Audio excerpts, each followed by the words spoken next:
Iya, dan saya itu malah belajar dari teman-teman gym, ya, seperti dirimu ini. Kalau kesehatan itu nggak bisa dicapai cuma dari latihan aja, kan ada 3 pilar kalau nggak salah ya.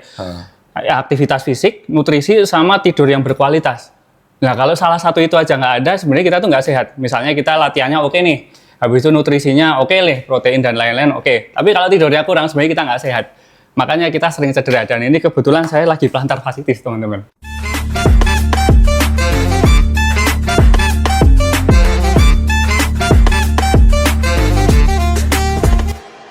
Oke kawan-kawan, Assalamualaikum warahmatullahi wabarakatuh. Waalaikumsalam warahmatullahi wabarakatuh. Kali ini saya tidak sendiri, jadi di samping saya ini adalah saya ceritakan ya. Jadi ketika saya bersekolah di FK KMK UGM, saat itu namanya FK UGM, ada satu dokter angkatan 2007 namanya Mas Gilang. 2008, koreksi. 2008 ya? 2008. Pas itu gondrong dia, krebu-krebu. Ya ala-ala anak band. Dia tidak pakai celana kain, pakainya celana straight leg gitu kan. Wah, culture lah. Bisa main gitar, jago gitar, jazz.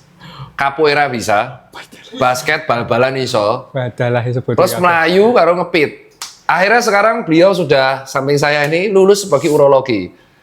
Long story short, yang saya bingung adalah beliau ini kan dokter urolog. Dokter kayak Wisda yang ngurusi ginjal-ginjalnya orang, ngoperasi kegawat dauratan. Tapi masih sempet ultra trail. Ya. Prestasi terakhirnya adalah di Merbabu 50K ya. Iya, berapa betul 50? Nomor 4. Alhamdulillah, dimati kita musalihat. Kita sambut tepuk tangan bersama Dokter Gilang. Terima kasih. Jangan lupa. Teman-teman. Dokter Gilang SPU. Ya, jadi beliau spesialis. Apa kabar, Dok? Alhamdulillah, baik. Apa kabar Pak Tirta? Sehat, Pak Dr. Tirta? Alhamdulillah sehat. Netizen bertanya, sampai dokter? Dokter, saya masih dokter. Dokter, tetap utama saya dokter, Pak. Karena netizen nggak percaya. Ngiranya Anda ustadz. Enggak. Jauh sekali dari sebutan ustadz, ya Allah. Saya benar-benar murni pendidikannya itu duniawi semua. Sampai dokter spesialis dan tidak pernah di pesantren ataupun mahat ilmi pun ya pingin ikut sebenarnya, tapi belum sempet aja. Bahasa Arab juga belum pernah belajar juga. Cuma saya ya sedang seneng-senengnya belajar agama Islam sih. Oke. Kalau orang zaman sekarang istilahnya hijrah ya. Iya, tapi lagi sering belajar. SD, ya, SMP, begitu. SMA, pripun? SD itu awalnya saya di SD swasta Nasrani sebenarnya. Kemudian pindah ke negeri. Terus habis SMP? Itu SMP di SMP 5 Jogja, kemudian SMA 3 Jogja Pertama. Normal ya. Normal. Orang pinter Jogja ya. Enggak. Normalnya Jogja. SD-nya nggak Ungaran. SD-nya Serayu, dekat sih sama Ungaran. Okay. Jadi di Kota Baru, kalau teman-teman tahu Jogja ya di Kota Baru semua itu sampai terus UGM. FK KMK. Yes, betul. Nah, langsung to the point aja Mas. Mas Gilang ini SIP-nya SIP itu praktek. Langsung loncat ke SIP. SIP. Langsung. Nah, ini tidak ada podcast. Ini podcast sesuka hati saya, ya kan? Biar netizen tahu nih, biar kau ya. Karena banyak yang bilang Anda tuh lari terus kerjanya apa. Nah, sekarang saya jawab. Anda tuh praktek SIP-nya ada berapa yang aktif? 1, 2? Jadi SIP dokter kan bolehnya 3 dan 3-3-nya saya pakai, teman-teman. Iya, SIP-nya 3 aktif semua, Pak. Dan saya memang senang olahraga. Bentar. Ini belum gitu belum cerita, jangan dulu. 3 SIP aktif itu di rumah sakit atau klinik? Di rumah sakit semua, Pak. 3-3-nya rumah sakit? 3-3-nya rumah sakit. Bagi waktunya gimana? Sama latihan, sama keluarga? Oke. A daily in my life, Mas Gilang. A daily in my life, Pak. Ya, dari bangun subuh? Dari subuh? Bangun subuh itu sholat subuh sesuai waktunya ya. Kalau sekarang ini di sekitar Solo jam 4.20-an ya. Terus selesai subuh sampai rumah jam 5-an kurang. Ya itu masih banyak spare waktu sampai masuk kerja sebenarnya. Makanya saya manfaatkan untuk olahraga. Apa olahraganya? Olahraganya kalau nggak goes ya sepedahan. Kalau nggak sepedahan lari, Pak. Sekarang sering-seringnya lari. Larinya di mana? Lari di sekitar rumah, di depan rumah, Pak. Depan rumah aja, nggak sampai gunung, Pak. Beneran. Kerja mulai jam? Kerjanya jam 8. Terus? Ini harian loh ya? Harian. Kerjanya jam 8 pagi. Jadi saya olahraganya ya mostly kardio sih ya. Yang mana itu lari, biasanya jam 6, jam setengah 7 udah kelar tuh. Kalau sempat habis itu masih ya strength training kayak Pak Tirta dikit lah ya. Jam 7 kelar, minum kopi, berangkat deh kerja jam 8 sampai di Sragen, teman-teman. Oke, RSU Sragen. Iya. Oke, Sragen sejam setengah lah. Gitu tiap hari, Pak. Nah, kalau hari libur atau hari senggang, saya baru naik gunung nih yang dari tadi dituduh sama Pak Dur tadi. Weekend itu? Iya, weekend, Pak. Setiap weekend?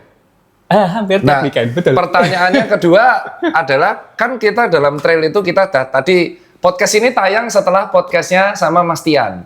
Mas Mungkin Tian. ya teman-teman saya. pasti sudah tahu bahwa dulu dia latihannya juga cuman biasa. Terus setelah beliau UTMB baru ngumpulin KM, mileage dan elevasi. Nah, PR-nya Mas Gilang pola latihan yang mana? Apakah asal aja yang penting latihan atau juga ngumpulin mileage dan elevasi? Dan cara bagi waktunya gimana? Wah, cara ngumpulin mileage dan elevasinya?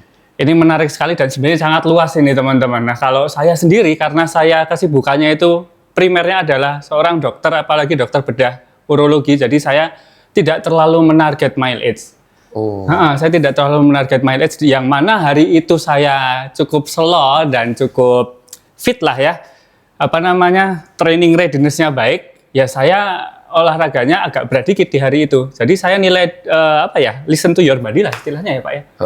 Jadi saya bagi aja hariannya mau lari yang intensitasnya sedang, rendah, apa tinggi sekalian di hari itu. Cuma memang tetap saya ini kan mingguannya itu tetap saya sebisa mungkin dijadwalkan lah. Pertengahan minggu ada speed sessionnya atau long run-nya di akhir minggu ya, di akhir pekan. Jadi nggak ada coach? Jadi saya nggak ada coach, Pak. Salah sih memang, jangan ditiru teman-teman. Ini masalahnya Mas Tian waktu itu juga nggak ada coach. Mas Tian tuh nggak ada coach, ya saya percaya sih kalau Mas Tian. Ya udah saya, bajingan, mumet aku. Nah terus ngumpulin elevasinya targetnya per minggu tuh berapa ribu meter? Nah itu, termasuk elevasi pun saya sesempatnya teman-teman, karena saya tetap utamanya adalah seorang dokter Pak. Jadi saya nggak bisa memaksakan diri, wah saya mingguan harus 2.000 pun elevasi, walaupun bagi teman-teman pelari trail 2.000 per minggu nggak berat sebenarnya. Cuma saya sendiri nggak menarget itu, karena tiap minggu pun waktu saya sebenarnya untuk keluarga, yang mana untuk istri saya ya. Benar, jadi saya naik gunung itu pasti sama istri saya Pak. Oh yang betul, yang sering di post itu betulan ya, naik talk. Betulan, saya sama istri Pak. Nah pertanyaannya, terus kenapa bisa kapabilitasnya ketika event 50, 60, 80 itu tembus terus? Ada tips kuat gitu ya, bisa kuat gitu ya. Jadi kadang-kadang memang walaupun saya weekendnya itu sama istri, yang mana kan lebih pelan dari saya ya, maaf ya istri saya. Nah itu saya kadang-kadang ini latihan sendiri, jadi istri saya jalan sendiri, terutama di gunung-gunung yang udah pernah ya. Istri saya jalan sendiri, saya jalan sendiri Pak. Dan nggak apa-apa? Dan ya nggak apa-apa, ya sudah hafal, ada teknologi GPX Pak. Jadi aman. Jadi gitu. Istri jalan sendiri, jenengan jalan sendiri. Iya, mencari target intensitas olahraga yang saya targetkan, gitulah, supaya apalagi kalau persiapan race ya Pak ya. Iya. Apalagi persiapan race dan saya sempatkan. Dan kenapa trail? Kenapa nggak road? Kenapa trail? Ya karena aku mengikuti perjalananmu tuh aneh gitu loh. Dari kuliah kan ben-benan. Ya terus capoeira, bal-balan, basket gitu. Terus tiba-tiba aku melihat di medsos goes, itu hal normal goes pas pandemi. Goes pandemi. Itu normal. Betul, terus trail. Aku tidak pernah melihat dirimu trail itu sama kuliah. Oh iya betul. Kalau Afri bener pernah trail. Oh iya. Afri. Nah ini ceritanya gimana bisa terceblung di trail terus tiba-tiba 10 besar terus. Siap. Terima kasih pertanyaannya, ini juga cukup luas dan panjang nih teman-teman. Jadi awal mula saya suka trail itu lari trail ya, tanda kutip lari trail ya, memang belum lama ini, sekitar 2021 2022. Cuma saya menyukai kegiatan alam sudah lama sekali Pak. Dari zaman SMA memang saya sukanya mendaki gunung camping. Cuma setelah SMA bahkan kuliah pun saya nggak ikut mapalannya kuliah gitu. Ya, jadi nggak pernah kayak Afri tadi yang zaman kuliah naik gunung. Hampir nggak pernah saya kuliah. Cuma pada saat era-era kuliah itu saya suka sekali olahraga. Ya terutama olahraga yang main ya, seperti futsal sama basket lah ya dulu sering-seringnya zaman kuliah. Jadi mungkin fitness level saya sudah terbentuk di situ. Terus kemudian residen makin inaktif lagi menurut saya, cuma futsal sekali seminggu, habis itu pandemi. Nah pas pandemi FOMO deh kita, ya bukan FOMO ya, ikut-ikutan temen ada yang goes, menarik nih, saya ikut goes aja dan ternyata menyenangkan. Goes cari elevasi ke tempat-tempat yang di Jogja, Masya Allah tuh. Suralaya terus. Iya, Suralaya itu belakangan itu. Awal-awal ya Kaliurang dan lain-lain. Itu udah pemandangannya udah sangat-sangat menarik. Dari situ saya menyukai elevasi. Habis itu pada saat pandemi teman-teman goes, cuma pada saat itu saya udah coba lari karena di ajarin sama kakak kandung saya sih. Diajarin, saya nggak suka lari sebenarnya. Saya nggak suka lari, kemudian diajarin kakak saya lari, diajarin yang namanya cadence tuh, coba cadence-nya dinaikin gitu. Pertama cuma itu aja, ternyata agak enak, heart rate-nya saya menurut saya dengan cadence-nya agak tinggi, lebih stabil tuh. Stabil tinggi tapi nggak tinggi-tinggi banget lah. Baru pada saat pandemi itu, saya goes dan lari. Begitu saya suka lari terus, saya melihat tuh, oh apa ini kok ada lari trail gitu kan. Termasuk ya, salah satunya Dani Jika itulah ya. Oh, yang konten kreator, apa ini lari trail, kemudian saya searching. Oh, ternyata ya seperti naik gunung tapi coba dilariin gitulah. Terus saya nggak punya teman, nggak punya komunitas pada saat itu.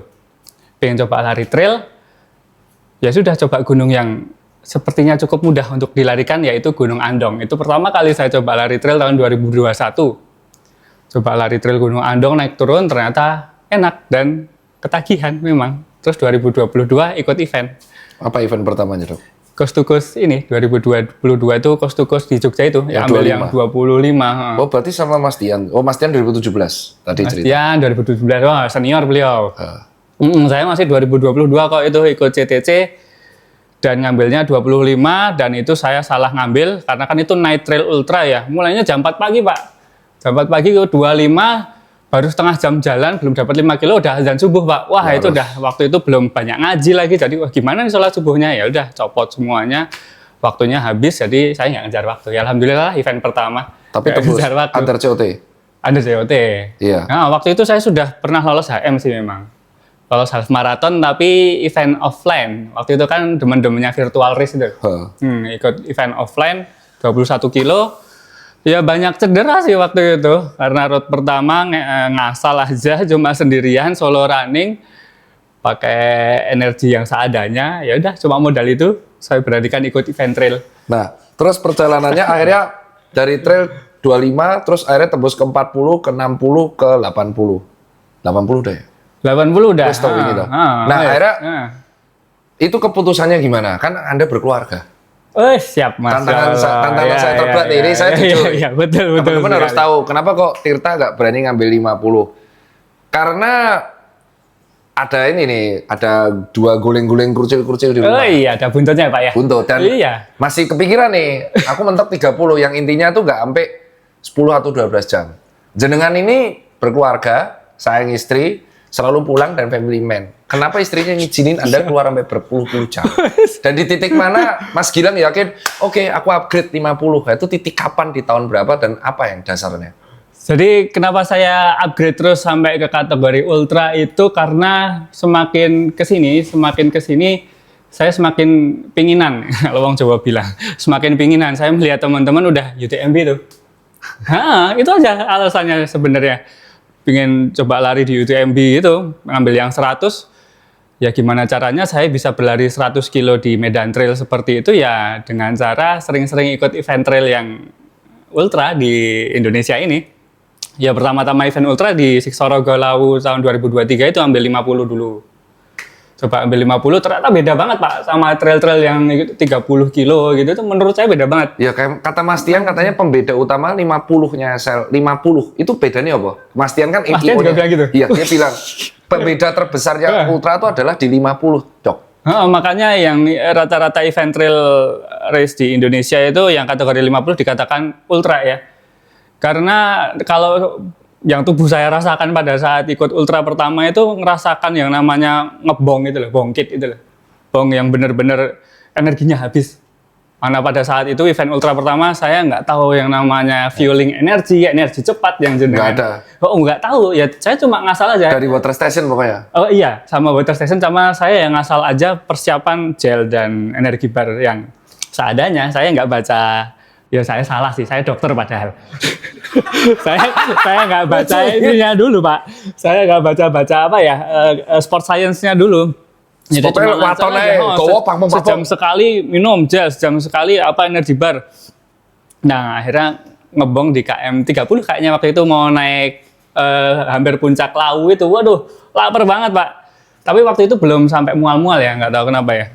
Itu lapar banget, terus ya larinya cuma dengan sisa-sisa tenaga dulu yang ultra pertama 50 kilo itu. Dan itu di 20 kilo terakhir itu cuma lari dengan kelaparan gitulah. Walaupun di WS ya makan juga sebenarnya, cuma tetap beda lah rasanya. Dan itu berapa jam? Itu lumayan sih waktunya. 50 kilo itu saya lupa ya. Startnya jam 6, finishnya jam setengah 5. Berarti berapa jam? 11. 11 jam. Masuk dong 20 itu masih besar. 10 besar. Dian, wes ngebongnya tetap 11 besar. Iya, alhamdulillah lumayan. Survival berarti gede banget tuh Mas. Ya mungkin terbantu karena fitness level saya sudah terbentuk ya. Nah, Mas Septian tuh saya dulu pernah nanya, dia tuh dulu emang atlet taekwondo sama basket, Pak. Iya, dia cerita tadi. Atlet taekwondo sama basket. Basketnya sekolah SMP dan semi pro. Dan profesional. Kalau saya kan hobiis aja, Pak. Tapi kan ya tetap aja sudah apa ya? Sudah menurut saya sudah cukup jadilah persendiannya. Kalau sudah pernah olahraga dulunya ya. Nah, tanggapan istri pertama kali. Nah, kok bisa diizinin upgrade terus? Kok bisa diizinin upgrade terus, nanti keluarganya gimana ketinggalan di rumah itu ya? Ya, Mas Septian aja bilang, istri aja awalnya was-was. Dia sampai bernegosiasi untuk memberikan izin itu agak lama. Nah, kok iso? Ini kan kendala semua family man. Wah, ini mesti single, ini mesti opo, mesti begitu. Iya, jadi gimana cara bernegosiasi dengan keluarga? Tentu kan istri harus memahami pola latihan, pola jam tidur, terus belum pas race harus diboyong kemana-mana, mulai 20 jam, urut untuk mulai guling mlebu, guling piye, gludung. Nah itu pripun koordinasi nih? Oke, jadi kalau untuk ini sepertinya saya harus berterima kasih banyak kepada istri saya. Berarti memang istri saya cukup spesial di sini, jazakillah khair, istri saya tercinta, karena dia selalu mengizinkan saya. Dan kok kayaknya nggak khawatir ya saya pergi jauh-jauh ya. Ya tapi terima kasih lah ya. Ini serius? Seriusan Pak. Dan saya diboleh-bolehin aja sama istri saya. Malah disupport terus ya, bukan disupport. Yuk kamu ikut 100, kamu ikut enggak. Tapi saya izin ikut ini. Ya udah kamu harus finish gitu kata istri saya. Pasti kan jadi bilang seperti larang ini kok. Jadi tidak ada kendala. Alhamdulillah nggak ada kendala sih Pak. Jadi kadang ya sekarang agak susahnya justru malah istri saya jadi ikutan Pak, ikut event. Kalau dulu zaman belum ikut event enak. Jadi saya event di mana istri saya ikut healing sama anak-anak saya staycation gitu ya. Sekarang ikutan lari. Sekarang ikutan lari, pusing saya Pak. Nanti lama-lama anak ikut. Anak masih kecil Pak. Masih. Salah. Anak-anak olahraga yang playing aja mendingan menurut saya ya. Kalau suruh ultra anak-anak nanti cepet kering badannya, nggak tahu lah ya. Nah ini nggak kering-kering. Ya kering. Nah pertanyaan berikutnya yang menarik nih, dokter ultra itu kan rata-rata piye ya? Kayak jelas kayak kita kan melihat beberapa jurnal itu adalah kalau lari itu di bawah 100 ya pokoknya olahraga itu 150 menit 300 menit itu cukup. Per minggu nih? Ya. Terus kita sains juga olahraga gitu, berlebihan itu not good. Jadi itu semua coach yang bilang. Setuju. Semua dokter penyakit dalam bilang, ya kan? Dokter-dokter bahkan ada bilang terlalu banyak lari, kamu kalau berlebihan bisa menyebabkan osteoartritis di masa tua. Gitu. Kalau apalagi kalau nggak angkat beban dan kawan-kawan. Anda udah lari, nggak tidur malam dan ultra. Nah itulah. Sebagai dualisme dokter yang menjalani itu dan juga praktek, gimana Anda menjelaskan ke sejawat melar kau? Allahu Akbar. Pertanyaan sangat sulit teman-teman. Nah iya, bukan ke pasien. Kalau pasien mah bodo amat. Ngerti dong, ya kan? Kalau pasien ngerti, wah dokter Gilang, nggak apa-apa pasien. Karena kan akunmu 2. Bahkan mungkin separuh nggak ngerti sampean dokter. Nah, gimana Anda menjelaskan ke sejawat? Waduh, iya jadi gimana ya? Kita semua kalau dari sport science-nya bener banget tuh. Memang kita tuh rekomendasinya untuk cardio activity ya kalau nggak salah 150 sampai 300 menit per pekan. Kemudian kemarin saya juga karena saya olahraganya berlebihan, jadi kadang-kadang tuh saya punya grup teman-teman dokter tuh juga ada yang negur juga Pak. Ini loh Lang ada jurnalnya yang bilang kalau hazard rasionya kurang baik nih. Kalau intensitas lari seharinya lebih dari 10 kilo tiap hari. Waktu itu kalau nggak salah jurnalnya kayak gitu ya. Itu bukan harapan hidup ya. Angka akan timbulnya kardiak event di masa tuanya malah gede Pak. Iya kalau intensitas olahraga yang kita lakukan di masa-masa sekarang yang berlebihan, jurnalnya berkata seperti itu. Waduh, ya saya sendiri juga agak dilematis ya di sini ya karena mungkin kalau sebagian teman-teman yang belum mulai olahraga itu kan pingin olahraga, pingin menyehatkan tubuh. Mungkin kalau saya atau Mas Septian dan lain-lain itu sudah benar-benar hobi, bahkan sudah seperti hidupnya lari trail ini ya. Maksud saya benar-benar sudah diseriusin ini, jadi nggak bisa lepas kita dari situ. Jadi agak berat memang, kita jadi bias antara kesehatan jangka panjang dan hobi yang saya jalani, yaitu olahraga berat ini, ultra trail ini, yang mana saya sebenarnya baru newbie juga, Pak. Nah, gimana cara saya menjelaskan ke sejawat? Nah, itu agak sulit ini, karena pasti akan ada yang pro kontra kan? Nah, pasti pro kontra, karena apalagi kita dokter yang praktek, yang nggak cuma kayak 9 to 5 karyawan pada umumnya ya, kita dokter kan benar-benar bedah lagi. Apalagi bedah lagi, ada sito dan segala macam, kadang masuk jam 8 belum tentu, kadang jam 6 ada sito, terus pulangnya juga nggak mesti jam 5 kayak karyawan pada umumnya, bisa jam 9 atau jam 10 malam, atau bahkan yang ortopedi itu kadang-kadang jam 2 pagi, Pak. Iya. Nah, jangankan yang ortopedi, saya saja yang pulangnya sekitar maghrib, jam 8, jam 9 ini sebetulnya kelelahan, Pak. Sebenarnya kelelahan, nggak bagus kalau dipaksakan besok paginya mau lari misalnya ya, lari yang 10 kilo katakanlah ya, 1 jam dengan intensitas sedang pun. Itu tubuh saya rasakan sendiri itu sebenarnya nggak bagus, cuma karena saya sering daftar event, jadi kadang saya paksakan. Kadang saya paksakan, karena wah saya harus latihan, walaupun saya agak mengantuk misalnya. Jadi gimana ya, kita kan orang Islam kan pasti bangun jam 4 lah ya. Kita kan insya Allah bangun jam 4. Jadinya kita mau pulang jam berapapun malamnya. Jam 4 pasti. Jam 4 pasti bangun, Pak. Jadi pasti kayak kurang tidur. Jadi pasti kurang tidur sebenarnya. Jangankan kuantitas tidur yang kurang, kualitasnya juga pasti kurang banget. Apalagi dokter. Termalam sering jam 1, Cito. Enggak sering juga sih, Pak. Jam 10, jam 11. Ya, jam 10 gitu lah ya. Berarti rata-rata average 4-5 jam dong. Tidurnya, iya rata-rata betul 5 jam kalau saya berdasarkan dan sudah terbiasa pintar ini. Ya, sayangnya sudah terbiasa, dan ya nggak salah juga kalau kita yang hobis ini lebih sering cedera nih teman-teman dibandingkan yang memang atlet. Iya enggak? Betul. Iya enggak? Karena apalagi dokter, Pak.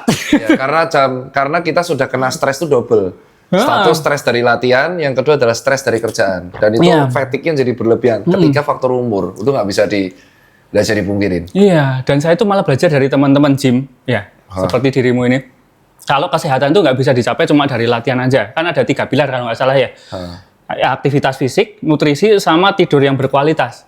Nah, kalau salah satu itu aja nggak ada, sebenarnya kita tuh nggak sehat. Misalnya kita latihannya oke nih, habis itu nutrisinya oke nih, protein dan lain-lain oke. Tapi kalau tidurnya kurang, sebenarnya kita nggak sehat. Makanya kita sering cedera, dan ini kebetulan saya lagi plantar fasciitis, teman-teman. Oh, ini mah gara-gara barefoot running kan? Enggak. Ayo. Kita langsung bahas nih. Nanti enggak, tapi menurut saya ini karena saya latihannya terlalu melebihi kapasitas saya. Iya, toh. Faktor resiko plantar fasciitis kan karena rata-rata menggunakan sepatu yang support passingnya nggak ada. Ayo. Ini contoh. Ini seneng ya. Aku seneng. Saya sering barefoot running memang. Cuma enggak, saya kambuhnya bukan pas itu, Pak. Pas race, bukan kambuh mulainya. Dan itu sudah pas race 6 bulan. Kanan pasti. Yang kanan. Pas downhill ya? Enggak, malah pas uphill. Uphill yang aspal, cor-coran. Itu mulai agak kerasa sakit, Pak. Sepatumu apa? Tekton X2 waktu itu, karbon sih. Kurang ngaruh sih. Nggak ngaruh, memang ya itu pas itu. Overuse? Ya, overuse, Pak. Waktu itu memang cuma kerasa-kerasa aja. Tetap bisa lari itu bisa-bisa terus. Sampai Merbabu Sky Race itu sebenarnya sudah plantar fasciitis. Gejalanya B. Gejala plantar fasciitis akibat overuse B. Gejalanya itu terutama pada pagi hari, itu sakit sekali di bagian heel-nya ini, tumit bagian plantar sana. Oke. Itu origo atau insersinya dari plantar fascia itu. Sakit, nyeri. Ya, nyeri. Dan saya searching memang baiknya boleh dipakai berlari kalau visual fast-nya itu kurang dari 2, baru boleh dipakai lari lagi. Kalau masih lebih dari 2, dari 2 sampai 10 ya sebenarnya nggak boleh buat lari dulu. Terapinya? Terapinya fisioterapi ya. Ini saya baru rehabilitasi, dan cardio exercise saya ganti dengan sepedaan dulu. Kembali ke jadi bener sepedaan. ya, cycler itu adalah rata-rata pelari yang cedera. Kalau tadinya runner, kalau tadinya cyclist ya enggak lah. Nah, terus Anda Mas Gilang ini sudah membuat heboh dokter. Yang ketiga adalah heboh lagi. Dokter itu menyarankan tidak semua suka barefoot running, Mas. Oh iya, Saya mengikuti Anda. Saya gara-gara kemarin trail pakai barefoot running, itu dicerami banyak orang. Maaf. Ya, nah saya sekarang punya pembelaan. Saya Tirta itu barefoot runner karena ngikutin senior saya bernama Dr. Gilang. Anda mau ngomong apa? Aduh. Saya kemarin barefoot running tuh rata-rata 5-10 kilo road. Kalau trail baru nyoba 8-14. Jujur enak. Itu enak kan? Enak, Iya. jujur enak. Tapi kelemahannya ketika kena batu, udah itu aja. Iya, Kalau betul. kena batu Kalau kena batu, tajem-tajem, licin. Pertanyaannya, dokter-dokter banyak ceramah sama aku. Dokter SPKU, SPKFR, terus orto tuh pada, piye kamu mah barefoot, kok pelantar, mau. Sekarang tak tanya, kenapa Anda memutuskan barefoot? Oke, siap. Saya kan ikut Anda. Ya, jadi Ini sekaligus menjawab pertanyaan netizen. Apa pendapat seorang dokter yang hobi berlari dan barefoot? Ini dijawab beneran ya, bukan maksudnya kenapa Mas Gil memutuskan itu ada sains-sainsnya apa kenapa? Oke. Pertama-tama memang saya ingin mencoba lari nyeker. Itu, saya ingin mencoba lari nyeker. Nah, kenapa saya ingin coba lari nyeker? Karena dulu tuh pas awal-awal lari saya sering kena ini namanya ITBS, iliotibial band syndrome. Ya, yang di lateral dari lutut kita ini kan. Terus udah sembuh kambuhan lagi. Nah, kambuhnya saya ternyata menyimpulkan sendiri ya. Itu karena saya pakai sepatu yang cushioningnya kurang enak, cushioning banget. Tinggi, betul, itu betul. Tinggi. Kayak nggak stabil itu di lututnya ya. Itu betul. Terus habis itu saya pengen coba cari sepatu yang zero drop, ya kan? Betul. Cari sepatu yang zero drop, tapi instead beli sepatu zero drop, saya kepikiran nyeker, Pak. saya melihat, wes lah nyeker wae, Pak. Sekalian campaign bahwa lari itu nggak perlu mahal gitu loh. Lari itu nggak perlu mahal ya. Dilalahnya saya punya teman di The Beard Runners Jogja itu, dia bikin sendal, Pak. Bikin sendal lari cuma pakai tali-tali itu, tali paracord itu. Terus saya tanya lah, gimana cara bikinnya, Pak? Gini, dikasih caranya, saya bikin, saya pakai. Kenapa saya pakai sendal bukannya nyeker? Karena kaki saya tergolong tipis, Pak. Tergolong tipis, jadi saya nggak berani lecet dan lain-lain, malah jangka panjangnya nggak bagus. Jadi near barefoot, almost barefoot. Itu saya pakai sendal dan nyaman, enteng sekali, Pak. Uppernya ya sangat breathable sekali. Iyalah, rayanya upper ya. Kelemahannya, Pak, ya kelemahannya itu yang pertama kalau kita lari di road itu nggak masalah ya, uppernya itu kan nggak ada halang rintang ya. Kalau lari di medan alam liar gitu ya memang cukup nggak di uppernya cukup nggak safe lah, kena ranting segala macam tetap membahayakan. Nah, kalau untuk melatih otot-ototnya itu untuk barefoot untuk sendal barefoot itu karena zero drop dan tipis, menurut saya cukup melatih si otot-otot calf kita ini. Iya, kerasa. Cuma kelemahannya adalah ya karena benar-benar dia zero drop dan tipis, ya dia akan membuat stres si plantar fascia ini, teman-teman. Jadi bisa menimbulkan plantar fasciitis. Dan benar ya? Benar, tapi sebenarnya faktornya banyak kok, Pak. Plantar fasciitis itu nggak cuma itu aja sih sebenarnya. Betul. Nah, itu alasan mobilisasi hip dan segala macam. Ini jawaban ownernya teman-teman kayak Diego. Oh iya. Diego-nya Andi. Januar. Sama jawabannya bahwa plantar fasciitis itu bukan hanya disebabkan barefoot runner. Oh iya, benar ya? Ya, itu betul. Itu juga karena habit dan bisa jadi karena salah gait, salah gaya jalan. Betul, salah gait. Salah gait. Jadi ternyata penyebab plantar fasciitis tersering itu bukan dari sepatunya tapi gaya jalan yang salah. Kadang kita tuh nggak sadar bahwa kanan dan kiri kita itu ada beda setengah senti. Oh iya. Aku beda setengah senti. Apanya? Kanan kirinya. Enggak, kaki kanan kirinya. Oh gitu. Panjang di kanan. Makanya pas aku cek di outsole, pasti yang kanan lebih cepat habis. Wow. Makanya disitulah pernah ada foto pelari. Ingat nggak kemarin foto pelari yang rekor kanannya Adidas Boston, kirinya Metaspeed Edge. Oh iya. Itu karena ternyata kaki kanan kirinya itu beda. Nah, terus aku mencari kan ini aku membela diri. Aku cari teman ya, nyari teman. Tapi ini bukan. Kalian bisa cari dimanapun. Cushion shoes teknologi itu ternyata memang memanjakan kaki, memanjakan kaki. Tapi tapi mereka itu membuat otot-otot aksesoris di telapak, terus jari kaki yang grip sama calf, Achilles itu jadi berkurang. Itu alasan kenapa pebasket zaman sekarang kan kasihan semua sepatunya, putus semua kan Achillesnya. Oh. Cedera Achilles putus. Iya, di zaman dulu Jordan dan kawan-kawan kita lihat sepatu Smart Jordan itu semua vulcanized, keras-keras. Sekarang lihat sepatu yang empuk, mantul-mantul. Dan ternyata kejadian pemain NBA tear Achilles, torn Achilles tuh semakin meningkat. Jadi memang betul, berarti ada kesimpulan, ada alasan kenapa kita kalau deadlift atau squat itu barefoot. Cuman betul, kalau kita barefoot di alam liar, resikonya blecet, liset, bluset, acur semua. Cuman teman-teman harus rasakan, enak memang. Enak. Tapi kalau awal-awal yang jarum tuh selalu sini, calf. Iya, Artinya calfmu nggak terlatih. Ya. Nah, sekarang intensitas. Oke. Ada masyarakat yang tanya, intensitas Pak Dokter membagi lari pakai sepatu dan barefoot itu berapa banding berapa?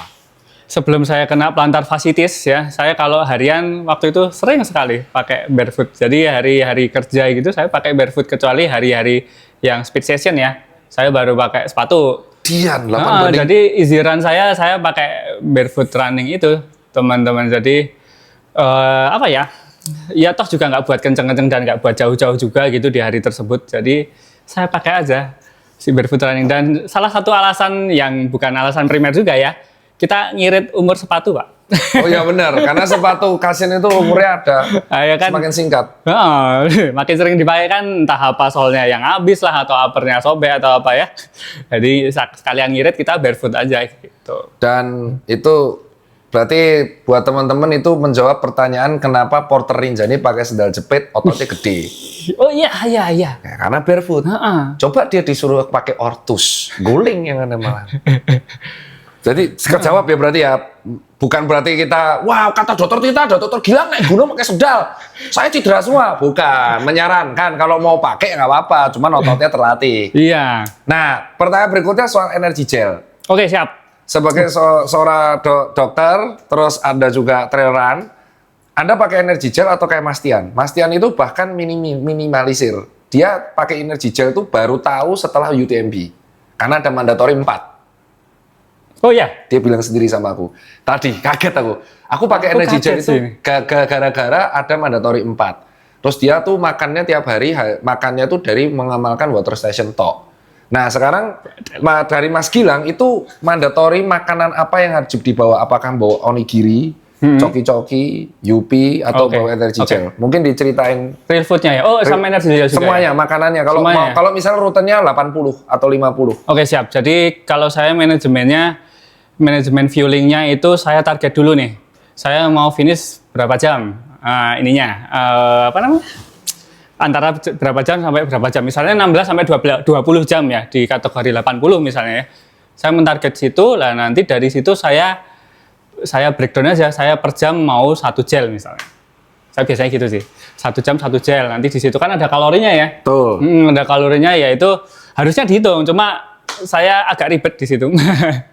Jadi saya per jam minum gel, kemudian tiap jam juga saya minum salt stick itu ya, salt caps itu untuk elektrolit. Sama real food saya juga makan tiap habis 300 sampai 400 kalori sesuai smartwatch saya. Untuk langsung makan. Langsung makan dan makannya apa? Saya yang gampang itu kayak jelly-jelian. Ini kalau nyebut merek nggak apa-apa nih, Pak. Nggak apa-apa. Namanya Bone Breaker itu saya suka sekali. Apa? Bone Breaker. Bone Breaker itu satu kemasan isinya 8 kayak jelly-jelly gitu. Itu satu bijinya itu kalau nggak salah 60 kilokalori, lumayan lah. 65 kali saya langsung makan 2 juga. Itu lumayan. Paling nggak untuk menghambat laparnya ada lah. Waktu sudah ngebong pun juga oke juga itu. Bone Breaker, tapi itu tetap termasuk ke kategori energi cepat sepertinya ya menurut saya. Jadi tetap ada real foodnya. Dan saya bawa kurma, Pak. Oh, tetap ya. Kayak si Dede Hilman. Iya, Dede Hilman kurma juga. Aku juga. Sakti enak banget, Pak. Enak banget pakai kurma. Walaupun sebenarnya kalau kurma itu ada beberapa macam jenis ya, Pak ya. Ada yang glycemic indeksnya tinggi, ada yang rendah. Iya. Kalau sebenarnya buat energi cepat bagusnya yang indeksnya tinggi ya. Tinggi. Iya, yang mecul, yang gede jumbo. Wah, itu saya pakai itu, Pak kemarin. Mecul itu segini gede banget ya. Satu mecul itu bisa sampai 80 yang gede. Kalau yang kecil-kecil yang asam itu 40-30 toh. Tapi fibernya dhuwur. Oh ya. Nah, itulah. Selain itu, saya nggak bisa bawa nasi itu nggak masuk di perut saya, Pak. Nah, ini beda sama Mas Dian kan? Berarti beda karakter kan? Beda karakter. Mungkin karena heart rate saya lebih tinggi dari Mas Dian saya. Jadi Mas Dian mungkin masih santai, perutnya masih oke lah ininya, sistem digestifusnya. Kalau saya sudah agak bergejolak, jadi makan nasi agak nggak enak. Nah, di water station yang dimakan Yang apa? harus ada kuahnya saya, Pak. Nah, itu baru masuk. Kalau nggak ada kuahnya, Kalau nggak ada kuahnya saya, waduh berat banget rasanya. Nggak tahu kenapa ya. Mungkin saya yang belum biasa sekali terhadap ultra ini ya teman-teman. Terus minuman, elektrolit dan kawan-kawan begini B. Ininya ada 500 ml atau 900 ml. 500 ml isotonik, 500 ml air putih, Pak. Selalu. Selalu. Kalau kategori saya lihat-lihat race-nya, Pak, eventnya. Kalau eventnya itu antar water station-nya berjauhan, saya bawa 3, Pak. 3-nya di belakang. Wah, itu PR banget tuh. Kayak, sorry ya kalau nyebut event ya, Merbabu kemarin 50 tuh WS-nya jauh-jauh, Pak. Cuma di base camp. Cuma di base camp, Pak. Padahal kita sekali naik turun ya kurang lebih 4-6 jam lah ya. Berat dong ini. Cuma bawa 500 kan kurang, Pak. Oh, jadi sampai selalu mengamati rute dulu. Saya amati dulu. Makanya tuh kemarin nomor 4 ya. Dan 4 loh. Dokter nomor 4. Alhamdulillah, Pak. Nah, berikutnya tuh sekarang kita akan bahas ke dokternya. Oh, siap. Anda kan urologi. Iya. Ini pertanyaan netizen. Kalau konsumsi gula sebanyak itu, berbahaya nggak buat ginjal? Konsumsi gula sebanyak itu banyak loh, ini kan energi pada cepat. saat race ya, Ya, pada saat race kan Mas Gilang kan event cukup sering. Kita anggap cukup sering. Dan ini pertanyaan netizen. Konsumsi elektrolit itu gula. Oke, Pocari, Maizone itu gula. Energy gel gula, kurma itu gula. Bone breaker gula. Dengan konsumsi sebanyak itu, ada yang pernah bertanya berbahaya nggak? Atau Mas Gila sudah pernah riset? Oke, siap. Terima kasih pertanyaannya. Jadi ini mungkin yang lebih cocok jawab itu spesialis penyakit dalam nefro ya, dokter Deksa itu misalnya. Tapi nggak apa. Tapi kan ini dokter nggak bisa. Ini dokter pergi jalan tapi lari. Bisa menjawab. Karena saya termasuk praktisinya yang mana cukup seneng lari ultra ini. Nggak usah. Kita bagi dulu lah. Ini cedera ginjalnya atau menurunnya fungsi ginjal ini secara cepat atau yang kronis, akut atau kronis. Kalau kita ngomonginnya cedera ginjal yang akutnya, nggak usah ngomongin gula aja, kita lari ultra seperti itu, ada damage-nya Pak, pasti. Terjadi akut kidney injury Pak. Jadi kalau pelari trail lagi dicek misalnya, tiba-tiba kita dicek kreatininya, itu bisa naik Pak. Oh iya? Oh, itu naik Pak. Makanya kalau high intense ya. Makanya. Tapi kalau jangka panjangnya malah justru harusnya nggak masalah karena gula yang kita konsumsi pada saat berlari jarak jauh khususnya termasuk nutrisi-nutrisi lainnya ya akan secara cepat kita gunakan, kita konsumsi diolah jadikan energi untuk berlari di saat itu. Nah, untuk pernah mendata nggak 80 km kemarin yang di Merbabu tuh habis berapa kalori? Ada ingat ya? Kemarin 50 kilo ya, 50 kilo Merbabu selama 16,5 jam saya habis 7.000 kalori kayaknya. Etian. 7.000 kayaknya, 7.000. 7.000. Dan Anda bilang ngelarang Mas Gilang makan gula, mati itu di gunung. Ngebom 7.000 kalori 16 jam.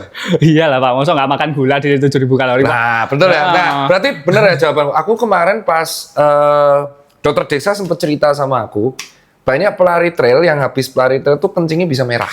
Oh iya. Itu contoh aki. Ya. Karena dehidrasi contoh aki dan karena dehidrasi beratnya sih, terutama karena dehidrasi beratnya. Karena mungkin belum terbiasa lari ultra, mungkin mohon maaf ya, mungkin yang belum pernah ikut event sebelumnya tiba-tiba langsung ngambil kategori yang 50. Yang nggak usah ngomong kilonya ya, yang kira-kira kita finishnya 6 jam aja deh. Itu yang merah. 6 jam aja deh, dan kita nekat nggak bawa minuman paling tidak, nggak bawa minuman dan elektrolit yang cukup, sehingga asupan ininya kurang dibandingkan effort yang kita keluarkan. Maksudnya jangan-jangan HR kita meledak tuh sebenarnya. Dehidrasi ya? Jadinya dehidrasinya lebih cepat, jadi efeknya kencingnya jadi merah. Banyak loh itu Pak. Iya. Pelari-pelari yang mungkin masih pemula pada saat di rute itu pipisnya rata agak merah. Iya, hematuria. Ada terjadi akut kidney injury, jadi pipisnya ada sel darah merahnya karena dehidrasi berat.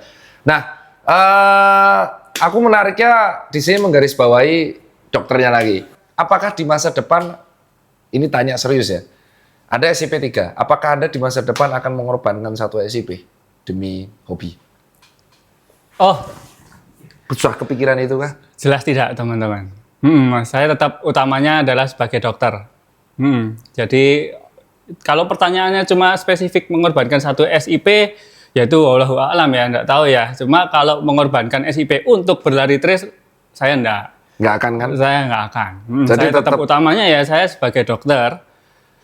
Apa namanya ya memang disitulah hidup saya Pak. Nah, jadi terus lari trail hobi itu hobi yang cukup saya seriusi sih memang.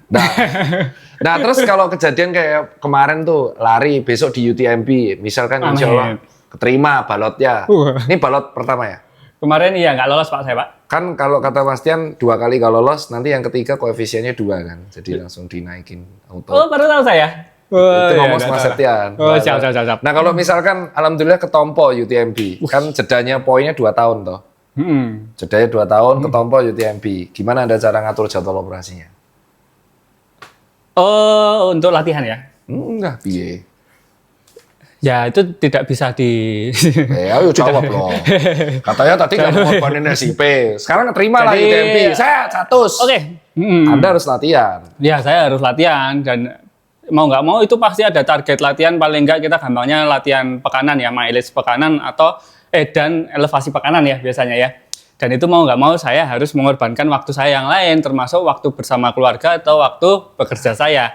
Cuma saya tetap berprinsip saya nggak akan mengorbankan pasien-pasien saya Pak. Tapi kalau itu pasiennya mau operasi elektif, yang mana saya dokter urologi ini mayoritas adalah pasien-pasien elektif, ya insya Allah bisalah saya atur untuk jadwal operasinya Pak, supaya lebih mampat di hari tertentu dan hari tertentu lainnya saya bisa berlatih. Ya mungkin itu pandangan saya walaupun belum terlaksana karena ya belum keterima kemarin.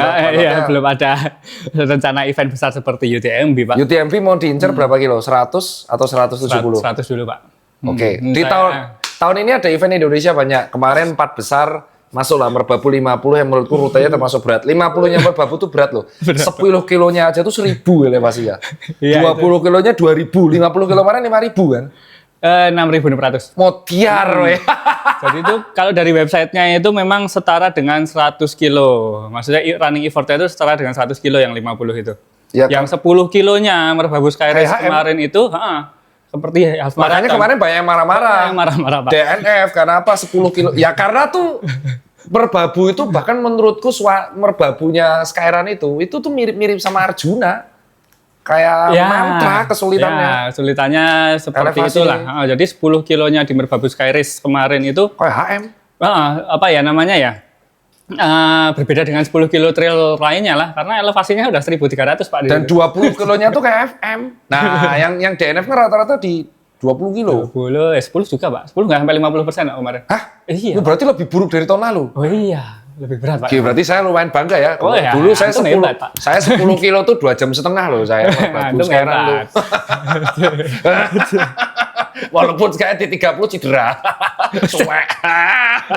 Saya harus latih lagi. Nah, apa kesulitan terbesar sebagai seorang dokter yang juga akhirnya berprofesi sebagai atlet hybrid? Apa atlet hybrid? Hybrid. Saya bukan atlet lah Pak. Enggak, saya nyebut. Oh siap. Anda tuh merendah terus. Kalau bukan atlet kayak saya, 10 besar enggak pernah. Anda 10 besar udah sering, berarti atlet dong. Waduh. Akui saja, enggak usah merendah terus. Saya memuji. Anda cukup bilang ya. Apa kesulitan terbesar apa sebagai seorang dokter yang tetap menjalankan tugas utama, tidak pernah miss, dan atlet hybrid?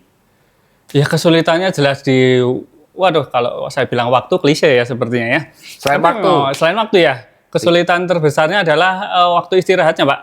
Tidur. Waktu tidurnya. Jadi ya nggak bisa dipungkiri waktu tidur itu sangat-sangat kurang dan kualitasnya juga kurang gitu bagus untuk tidurnya, dan itu poin penting sekali sebenarnya untuk meningkatkan performa kita apalagi di dunia atletik sepertinya. Jadi kalau saya disuruh memilih sih, ya saya tetap dominan ke dokternya Pak, tetap bukan jadi atlet. Ini beneran pilihan asik ya. Tapi ya ini menjawab bahwa semua pelari ultra udah tahu risiko ya sebelum Anda sign event. Harusnya ya. Betul ya, berarti clear ya. Iya, kalau Anda sign event ultra udah tahu risiko terberatnya apa. Iya dong. Dan beda sama road. Beda sama road, ya. Dan apa namanya? Ya kalau kita sudah daftar event race, apalagi trail, apalagi ultra, ya kita harus benar-benar siap merelakan waktu kita terpakai untuk latihan. Jangan jadi, maaf ya, jadi pendaftar race yang kurang pintar, yang mana, wes aku daftar kita keren nih 20 kilo misalnya. Terus latihan. Wah, ya jangan kayak gitu.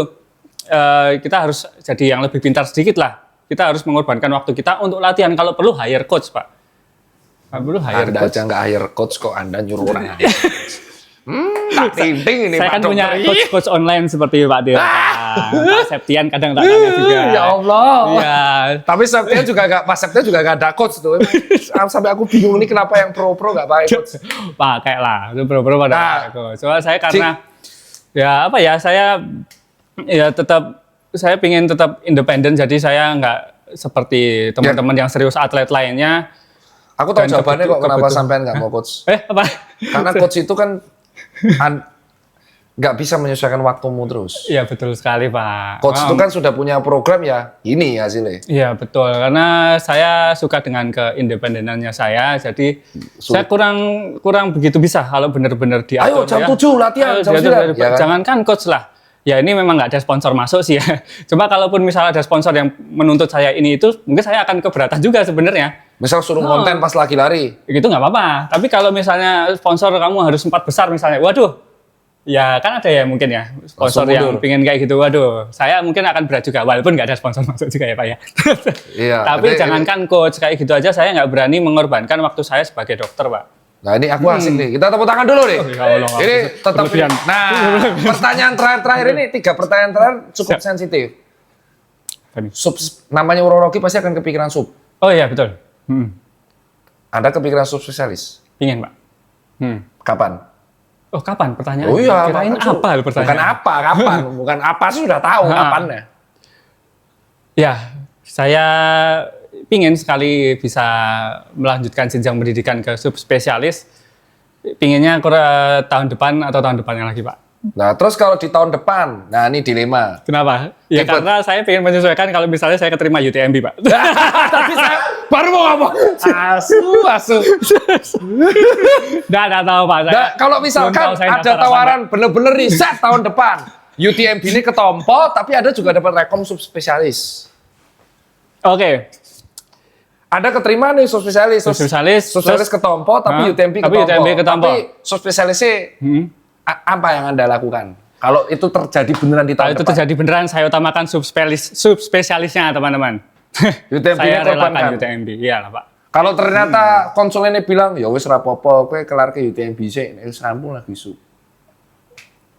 Ya kayaknya nggak mungkin terjadi sih Pak. Nggak mungkin terjadi Pak. Ya jadi ya kalaupun emang iya ya oke lah. Tapi enggak lah, saya tetap utamakan. Kalau subspesialis nggak akan bisa latihan, ya, Pak. Raiso event, subspesialis raiso event ya? Walau alam saya nggak tahu kehidupannya subspesialis nanti seperti apa. Ya kurang lebih seperti PPDS kemarin lah ya. Malah mungkin tanggung jawabnya lebih besar karena ya keilmuannya juga lebih besar soalnya Pak. Jadi saya nggak akan merelakan waktu saya yang harusnya untuk belajar subspesialis, saya relakan untuk berlatih, untuk lari trail di gunung. Waduh, mending saya sesempatnya aja. Jangankan besok kayak gitu ya, sekarang aja saya sebenarnya sudah cukup sesempatnya. Yang mana saya banyak selonya Pak mungkin hari ini. Setiap minggu ke gunung Pak. Makanya aku aja bingung, yang nonton aja bingung. Jadi udah kejawab ya, SIP tetap aktif 3 kepake, RS mana aja RS? Ini nggak promo, karena aku yang tanya. Oh, RS saya utamanya RSUD Sragen. Terus yang kedua? Terus kedua di Brayat Minulia Solo. Oh, Brayat. Oh, tahu ya. Oh iya, itu orang Solo. Ya. Terus itu lu? Yang ketiga Kasih Ibu Solo. Sangar ya, rumah sakitnya ya, gede-gede, Bro. Ya, istri juga dokter di mana aja? Istri saya dokter mata di RS Mata Solo. Terus Nirmala Suri Sukoharjo. Terus sama di Ngesti Waluyo baru di Colomadu. Saya lupa namanya, kayaknya Ngesti Waluyo deh. Iya, ya, ngeri gitu kali ya. Juga, Pak. Ngeri kali loh. Alhamdulillah. Anak ada ngikutin hobi, karena anakku ngikutin hobiku. Oh iya? Ya, anakku sekarang malah les renang. Les renang tapi sama atlet dan mewakili sekolah buat lomba antar sekolah. Terus Masya Allah, anakmu umur berapa tuh Pak? 6 tahun ya? 8. Oh udah 8 ya? Iya. Dia jadi saya dia 8 tahun ya, tapi nggak suka olahraga ya anakku. Ya mudah-mudahan anak saya ikut olahraga. Tapi kalau anakku itu kenal sama Pak Septian gara-gara apa? Karena ponakannya Mas Septian tuh temen sekolah anakku. Anakmu sekolah sini? Al-Azhar Jogja tuh. Keponakan Mas Septian di Jogja. Keponakan Mas Septian di Jogja. Saudara, jadi istrinya Mas Septian tuh ternyata adalah saudara-saudaranya itu masih orang tua wali murid, anak-anak teman sekolah gitu. Anakku. Nah hobinya tuh sama, ya hobinya sama, naik gunung bareng, ini bareng. Jadi kita tuh kayak se-circle. Naik gunung ya anaknya melu naik gunung, mulai renang ya renang. Oh iya bagus. Kalau saya sendiri ya sama anak saya ajak Pak untuk naik gunung gitu ya, olahraga. Bukannya kuat kemarin kan TikTok kemarin. Anak saya iya kuat naik gunung. Iya, Ya kalau menurut saya sih anak-anak ya 10 tahun ke bawah tuh kayaknya lebih kuat dari kita Pak. Iya aku untuk naik gunung. Kecuali kalau 5 tahun ke bawah ya yang masih toddler gitu sebenarnya kuat tapi mereka masih emosional jadi kadang males, ya, rewel dan segala macam. Anak saya yang kedua pernah tak ajak juga. Rewel dia Pak, naiknya senang, pas turun nggak mau digendong. Kalau yang 8 memang 8 kuat betul ya? Pak. Menurut saya kuat mungkin karena badannya ringan. Saya nggak tahu sih. Coba nanti kita kulik cari jurnalnya. Dia nyari lari PES 7 4 kilo awal ya? Nggak ngos-ngosan ya? Seriusan? Jangkrik yuk. Wih, anakmu berarti yang hebat Pak. Ya ora Pak, itu saya pola-pola basicnya sama kilo, kayak Pak. Lari basicnya gara-gara memang tim latihan bola sama si senang main bola ya? Iya senang main bola sama ponanya si Septian. Oh ya bagus lah. Basic, makanya fitness level orang bola mungkin di lari lebih kuat. Nah sekarang ini pertanyaan terakhir karena jenengan udah sibuk dan ini udah masuk jam tidur ini udah habis. Udah jam tidurnya pelari Pak. Iya udah jam tidur pelari karena besok aku juga harus lari 10K. Wih. Ya harus kan ini tetap apalah itu sakit. Mungkin termasuk bagian aktif recovery ya Pak. Oh iya semangat tas dulu. Iya enggak ya saya tanya loh ini. Itu nyindir saya aktif recovery itu nggak pernah ada ya. Saya harus latihan tidak saya nggak mau diam diri saja terus menikmati kisah sakit aku menang. Ada pelari trail yang baru mau dari 30 ke 50 ini pertanyaan semua yang kutanyain ke semua yang datang. Ada pelari trail, ada pelari dia 30K udah finish terus dia mau upgrade 50K. Let's say entah itu Siksorogo atau dia mau ke Dieng atau mau ke BTS, Brother terserah. Tips apa yang Anda pengen kasih Pak Dokter Gilang? Kalau sudah bisa finish 30 under COT, berarti harusnya tubuhnya sudah tahu tuh. Bagaimana caranya kita menuntaskan si 30 kilo dalam waktu berapa jam itu yang bisa finish itu ya. Jadi tubuh sudah tahu. Nah PR-nya untuk bisa upgrade ke 50 kilo, itu menurut saya tinggal tinggal belajar mengenai fueling Pak. Oh sama persis ya, kayak Mas Septian ya? Oh masa sih jawabannya gimana? Plek ya? Tantang janjian? Enggak Pak, aku cuma aja. Jangan sampai dokter. Mengira-ngira aja Pak. Enggak, cuma tinggal latihan fuelingnya aja. Karena di 30 kilo itu menurut saya sudah endurance banget itu ininya juga eventnya, effort kita maaf Ustaz.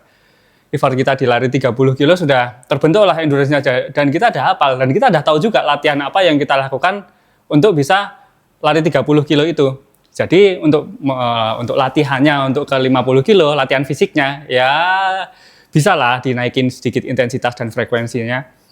Yang PR-nya tinggal fuelingnya aja Pak. Karena itu yang menurut saya membedakan ultra dan non-ultra itu di manajemen fueling kita Pak. Oh, ngaruh. Ngaruh banget deh. Dan sudah FM juga ya Mas Gilang? Sudah, saya sebelum SLU Ultra itu saya nyoba FM Road Full Effort juga Pak. Di Pokari Bandung sama di Bormar. Di Pokari Bandung dapat berapa? Di tahun yang sama, 3 jam 55. Oh, sub 4? Ya, alhamdulillah Pak. Virgin, alhamdulillah Virginnya sub 4? Alhamdulillah Pak. Ya, lumayan. Virginnya sub 4 Bandung ya. Kalau yang Bormarnya 4 jam 2 menit, jadi nggak PB, habis itu saya mutung.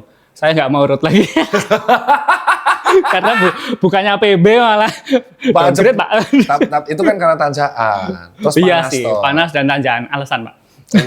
Itu dia sadar diri ya. Padahal sebenarnya jawabannya simpel. Kenapa kok di Bormar lebih lambat 7 menit? Lebih lambat berapa? Ya iya, betul 7 menit. Karena tanjakannya lebih banyak dan gerak. Enggak Pak, karena saya kurang latihan Pak. Wah, respect. Saya harus sadar diri. Dokter Gilang spesialis. Kurang tidur, jadi dia termasuk RKT, pelari RKT. Apa pelari RKT? Rombongan kurang turu. Jangan ditiru ya, jangan ditiru Pak. Kalau Anda mau meniru, sebisa mungkin Anda fit dan tahu risikonya apa. Betul. Jadi jangan menyalahkan kita berdua. Ya, betul sekali. Kita dokter sesat. Aduh, jangan gitulah Pak. Saya tetap berusaha sebisa mungkin sih anu sih menyesuaikan waktu kita sebagai dokter atau Kan sesat. pekerja lainnya ya. Nggak Misalnya rehat, nggak rest, active recovery, plantar fasciitis, lari nyeker, olahraga sampai 1000 menit per minggu. pesan saya sih itu, jadi kalau misal di hari tersebut kita itu akan full kerjanya dan akan capek, jadi latihannya jangan capek-capek gitu aja sih Pak. Karena kita beda dengan atlet yang full timer atlet, yang mana habis mereka latihan bisa istirahat full barangkali ya. Ya betul, Gitu kan? si Mas Septian sehari 2 kali, Susah. pagi sore. Nah ini tipsnya tadi, oh tak iya. kasih clue-nya tadi, ini belum Oh, rilis ya. siap. Jadi Mas Septian itu bilangnya adalah COT dia adalah jemput dan nganter anak. Masya Allah. Jadi dia pagi lari, terus nganter anak. Oh iya. Saya pernah lihat juga dia Oke. COT-nya Jumatan Pak. Nah, terus dia pulang jemput anak, itu dia latihan lagi naik gunung. Ya, Terus ya. habis itu dia jemput anak, istirahat kan. Jika mileage kurang, dia sore lari lagi. Maghrib nggak dapat, dia lari lagi habis sisa. Masya Allah, luar biasa. Pokoknya sehari harus dapat 110, seminggu 110. Caranya gitu dia. Jadi sehari oke, 2 kali. oke. Jadi dia tidak ego. Misalkan saya target 20, ternyata saya capek. Ya udah, pagi saya 10 kilo, saya nggak peduli jam. Mau dia bilang fair atau apa, dia saksi tadi bilang ya. Dia lari 7, itu jemput. Terus dia sore lari lagi 5. Sebelum tidur lari lagi 5. Dapat kan? 17. iya. Triknya gitu katanya. Dan dia nggak peduli, mau saya PES 8, PES 7, capek, ngantuk. Yang penting saya milih Saya terpenuhi. dapat manage. Oh, gitu dah. Itu Masya Allah, luar tipsnya Mas biasa. Septian. Jadi tidak perlu dipaksakan. Ini bukan tidak perlu. Itu juga aku baru tahu. Oh iya, tidak perlu dipaksakan kayak oh hari ini harus 20, terus kamu harus habiskan 20. Ya kalau ada anak kan nggak mungkin dok. Jadi saya 7 kilo, terus habis itu saya nunggu anak saya pulang, saya lari lagi di treadmill 7 kilo, sisa lagi kan berarti cuma 6 kilo saya nabung di sore atau malam. Selesai kan masalah. Oh iya masalah. Tapi itu sebenarnya tips Mas Tian nggak bisa saya tiru seperti itu Pak ya. Bisa no. Waduh. Pagi lari, sik. Operasi, rehat, lari di treadmill. Nah ini solusi dia untuk orang sibuk tadi. Wah, tapi Treadmill. menurut saya tetap sulit sih karena Treadmill nggak bisa, operasi treadmill. dan poliklinik itu sudah cukup menguras Nggak bisa lari energi pas sih. operasi nggak bisa. Nggak Pagi bisa. treadmill Maksudnya nggak bisa ya? kalau kita dokter itu menurut saya operasi dan lain-lain sudah termasuk aktivitas fisik ya walaupun nggak seberat berlari ya. Karena Anda dokter bedah. Tetap menurut saya listen to your body lah kalau emang. Bedah. Jadi ya alhamdulillah saya nggak berambisi yang pingin juara-juara banget ya teman-teman. Jadi saya Catat namanya, Benar, catat YouTube benar. ini. Kalau sampai dokter Gilang besok podium, kamu mention. Katanya dulu di YouTube nggak mau juara-juara. udah lah Pak, beneran Pak. Kalau Jadi sampai saya juara gimana? Udah, jadi Resign? saya nggak menarget siapa misalnya. Tapi kalau Didi juara? Hilman atau Mas Ayib Wismoyono dan Mas Juara, Tian gitu. Juara. Untuk saya kalahkan enggak. Yang penting saya Kalau juara. punya saya menarget target waktu aja Ya, Pak. waktu. Tapi kalau juara? Beneran Pak. Juara alhamdulillah Pak. Disyukuri Pak. Tapi Seru banget bukan- ya sama Mas Gilang. Tapi Mas bukan Gilang sebagai itu mau target dipuji utama. apapun, dia pasti akan mengcounter dengan humble. Dah. Kita salut berarti ya. Bukan, memang saya lemah Pak, bukan karena saya humble. Lemah, Memang saya lemah Pak. Kalau kamu bilang dirimu lemah, itu nanti yang finish marah semua. Mas Gilang menghina, saya juga pepet COT. Kalau Mas Weh. Gilang lemah, saya apa? Anda dirujak. Waduh, Itu aja kalau dari kami berdua, saya Tirta. Saya Gilang. Ya. Sampai jumpa di konten berikutnya. Moga-moga ketemu di event berikutnya. See you. Assalamualaikum. Waalaikumsalam.